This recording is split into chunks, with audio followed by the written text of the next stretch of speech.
ব্রিজটা ভেঙে যাওয়ার পরে আমরা দীর্ঘদিন ধরে বিশাল সমস্যায় আছি। ব্রিজের জন্য স্কুলে আসতে পারি না, আমাদের পড়ালেখার অনেক ক্ষতি হয়ে যাচ্ছে। ভাঙা সেতু দিয়ে ঝুঁকি নিয়ে চলাচল করছে মানুষ। ভ্যান ও অটোরিকশা চললেও বন্ধ ভারী যানবাহন চলাচল। ২০২২ সালের ৪ জুলাই সাতক্ষীরার আশাশুনি উপজেলার মরিচচাপ নদীর উপর বাঁকড়া সেতুর মাঝ বরাবর ধসে যায়। এরপর তা সংস্কার বা পুনর্নির্মাণ করা হয়নি। এ কারণে বুধাটা ও শোভানালী ইউনিয়নের অন্তত ২০ গ্রামের মানুষ ঝুঁকি নিয়ে যাতায়াত করছে সেতুর উপর দিয়ে। স্থানীয়রা জানান সবচেয়ে বেশি বিপাকে পড়তে হয় রোগী ও ফসল পরিবহনে।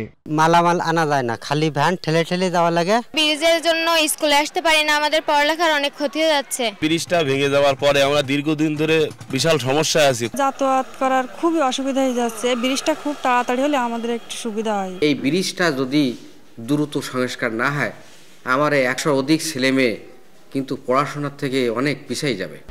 ১, ২, ৩ ঢাকায় জমি জিতে নিন ১০০% ক্যাশব্যাক সহ ২০ কোটি টাকার পুরস্কার।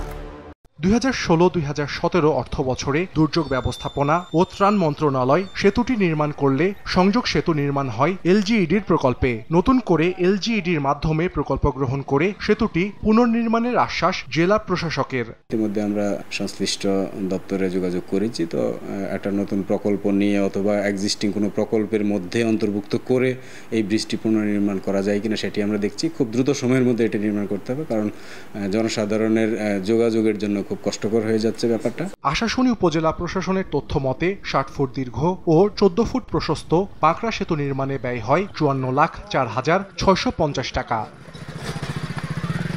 সময় সংবাদ, সাতক্ষীরা।